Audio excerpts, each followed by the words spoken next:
All right, and welcome back to Roar Radio, the official podcast of Roar of the Lion, roarofthelion.com. Thank you so much for joining me. For anybody who has been to the website recently or at all, you are likely aware of our main product line, the Chakra Balance System.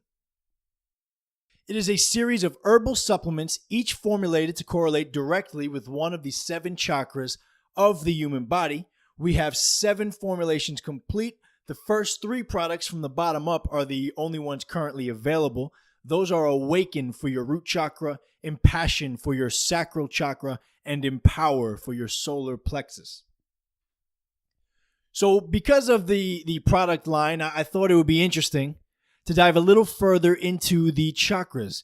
We'll talk a little bit more about what they are, the theory behind them, and if there is any scientific backing. So we want to separate a little of the woo from the true on this episode of Roar Radio, and let's get right into it. So first of all, upon hearing the word chakra, I believe many people who are more intellectual or are in a religion other than Hinduism, and chakras are a Hindu concept, would likely invoke imagery upon hearing the word chakra of an elderly man with a long white hair and beard sitting atop a mountain, alming, looking out at the vast expanse of the beautiful universe, and you probably imagine him wrapped up in a rainbow or something of sorts. And so it's easy that if you are not part of the Hindu religion, or if you are more scientific, more intellectual, to think of it as kind of spiritual silliness and not something rooted in reality. And vice versa. On the other side, it's easy for those people who are very open to these spiritual systems and who are doing yoga and doing breath meditations to really resonate with these concepts of keeping in mind that all things are one, that our bodies are literally made of light and sound frequencies, and that it would be only natural for our bodies to be built by the colors of the rainbow.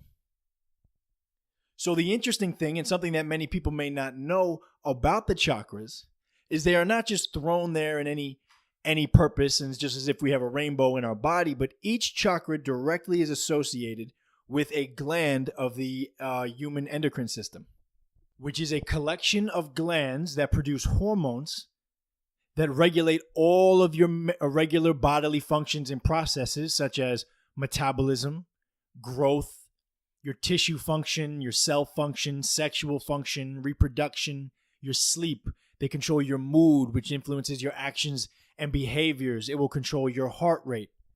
Its name derives from the Greek words endo, meaning within, and krinos, meaning to secrete. So you are secreting these chemicals within that are regulating your bodily functions. Now, in a very healthy person, all of these glands will be secreting the proper amounts of these hormones at any given time, which according to the Hindu philosophy would mean that your chakras, or your wheels of light that are spinning within your body, are all in proper alignment. You are healthy, you are thriving, and you are in bioenergetic balance. Or we could even say possibly enlightenment.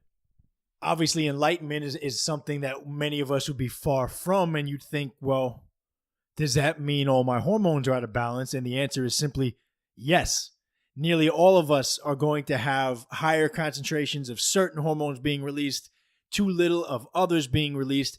This would be translated as an overabundant or underabundant chakra, maybe a blockage within the energetic system of the body. And this is caused by a myriad of things that life will throw your way. It could be caused by improper nutrition, by past traumas from a childhood event. It could be caused from daily stress and worry, as if your body is truly in danger. Interesting thing about the stress response, and actually let's talk about the root chakra. So the root chakra, which is associated with the adrenal glands. We said every chakra is associated with a gland. So the very first chakra is fitting that it will be associated with the adrenal gland, which influences your body's response to stress. So the main purpose of this first chakra would be to keep you alive. And that makes perfect sense, as the first instinct of any organism should be self-preservation. So if you happen to be in the woods and were all of a sudden, or you found yourself being chased by a pack of hungry wolves, your adrenals, your root chakra, would instantly power up. You would release adrenaline from those adrenals, which would put you in the fight or flight response. I assume most of us would choose the flight option of this binary decision. I know that's what I would try. I'm not going to try to face the pack of wolves head on. But so now you're running for your life. Your body is not concerned about growing your hair, your skin, your nails. It's not concerned about digesting your meal. You aren't going to be concerned about expressing yourself poetically. You will not be thinking about other people. You will be concerned with getting out of the danger zone alive. And when you do so, the adrenaline will calm down and the energy will find its way circulating back up your spine. All those other chakras will come back in line. And now you will be back in a state of harmony or balance. But for that intense moment, you were going to be rooted directly in that root chakra. You didn't need anything else. You needed to get out of there alive. And so while this is obviously a positive thing, we need that fight or flight response to stay alive. Your mind cannot differentiate between a true and a self-perceived danger. So the same results, the same physiological results that occur when you are being chased by the pack of wolves may occur if you are really worried about a job interview coming up. Now, obviously, that does not serve us. But the way the central nervous system was developed and tuned over the course of thousands of years, this is what we have to work with. So we have to understand the basis for these emotions and these feelings. So many of us get stuck in the bottom three chakras. And these are, obviously, to recap, the root chakra is about self-security and safety. The sacral chakra is about your sexuality and procreation. So you as an individual of a large species, your first goal is to survive and is to live. And inevitably, you are here to procreate, to continue the line. And so naturally, the gland associated with this chakra are the gonads, that is the ovaries in women, and the testes in men. So these are creating your sexual hormones, testosterone in the males, and estrogen and progesterone in females. These hormones will both be responsible for maintaining the reproductive systems in both men and women, but also providing unique characteristics to both males and females that the opposite tends to find attractive, and thus ensuring procreation and the continuation of the species. Continuing on as we move up the chain of the energy-consuming, ego-driven chakras is the solar plexus. Located in our navel, this chakra is the source of our personal power and identity. This is where our personality comes from. This is where our willpower and our self-discipline all comes from. When this energy is balanced, we are warm, confident, and playful, comfortable within our own ego.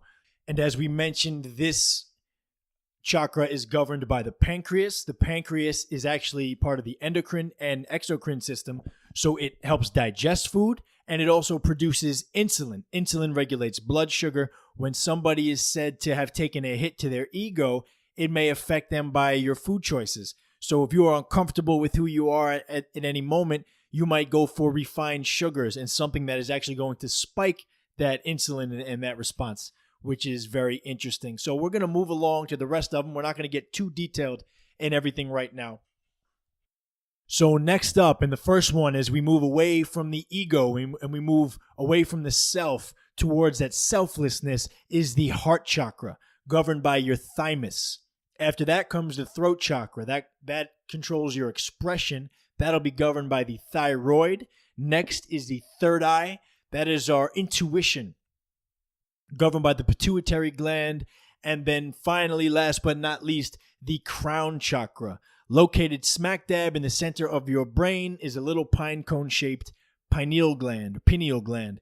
And this is gaining a lot of notoriety lately, especially within the psychedelic communities, because the pineal gland secretes a hormone known as DMT, dimethyltryptamine. This is released the moment you are born, the moment you die, and while you dream at night. Now, you can also extract this and you can take it as a drug, either in ayahuasca or you can get it in chemical form, and it tends to take people on a very intense and spiritual trip. So these are all the physical systems that the chakras are said to be governed by. So whether or not you believe specifically in the chakras themselves, they offer a unique perspective on the possibility of the way things work within the body. And for those people who think it might be silly to imagine light running through your body, if you look at the bottom of the ocean and you Google angelfish or some of the octopi down there, you'll see there are many bioluminescent creatures. So if they can have all these colors flowing through them, why can't we? And if you believe in the interconnectedness of all things, accepting that we have all been created of the same universal life force energy, then take into account that a sound wave and a light wave are represented by different frequencies, with a frequency being a wave of energy. The color of the wave is represented by a frequency. So red would be vibrating the slowest, while violet will be vibrating the quickest. And this would explain why different colors can influence your mood in different ways. So whether you're looking through rose-colored glasses, or you're sleeping in blue sheets, or you're in a green room, that can all influence your mood, your attitude. Now, continuing with this idea that everything is energy, thoughts are energy, chemicals are energy. So when you think a thought, you are going to release a specific chemical. That chemical is then going to influence your mood. Your mood is going to influence your actions. Your actions are going to in turn influence your mood. And now you are in a cycle. So if you are in a negative thought pattern, you are going to be thinking negative things. You are going to be feeling negative things. And you can, in effect, create your own sickness. So since you can do this, it is also possible, and I'm not just saying think positive thoughts, you have to really feel the positive thoughts. You have to feel the good energy and surround yourself with good energy. But if you can make yourself sick through negative thinking, you can heal yourself through positive thinking. And it's not as simple as feeling badly and just imagining something happy. You have to really do the work and create that, but it is all within the realm of possibility. That's probably as much as we're going to talk specifically in the chakras today. We will go further into each and every one at some point. I want to talk about what it means to have an overabundant chakra, an underabundant, a balanced chakra. I want to talk about what exercises you can do to help improve the power and the balance of that chakra. And we're going to work our way up to a very healthy bioenergetic system, and hopefully we'll all be leading very balanced, harmonious lives. One thing I did want to go into a little bit further now is there are 7 chakras of the body, and I want to stick on the interconnectedness aspect. The number 7 throughout history has appeared everywhere. Throughout the natural world, it has appeared everywhere. For instance, there are 7 seas. There are 7 continents. There are 7 wonders of the world. There are 7 days of the week. There are 7 heavenly and cardinal virtues. There are 7 musical notes. The book of Revelation speaks of the 7 seals, which some may associate to have the similar meaning to the 7 chakras, of course, represented by the 7 colors of the rainbow. In Christianity, Judaism, and Islam, God resides in the 7th heaven. In Jewish weddings, the bride will often circle the groom 7 times and offer 7 blessings. Muslims will circle the Kaaba 7 times on their pilgrimage to Mecca. Japanese mythology has 7 gods of fortune, and in Buddhism, when the baby Buddha was born, he woke up and took 7 steps. So this is just a small set of examples of the number 7 throughout history, throughout religion, throughout the natural world. I just found it very, very interesting and thought I would share. You're likely now to find all sorts of 7s throughout your day. Doesn't prove anything, but it's an interesting perspective to look from. We do have these highly advanced bodies. We live in this highly advanced universe. And for many of us, we do believe that there is an interconnectedness. We do believe that there is a universal oneness. And I will leave it right there. So, hope you got something out of this. Hope you enjoyed it. Next time, we will talk more in detail about the root chakra, exercises and meditations on how to balance that and how to become aware of it and its influence in your life. Thank you very much. Bye.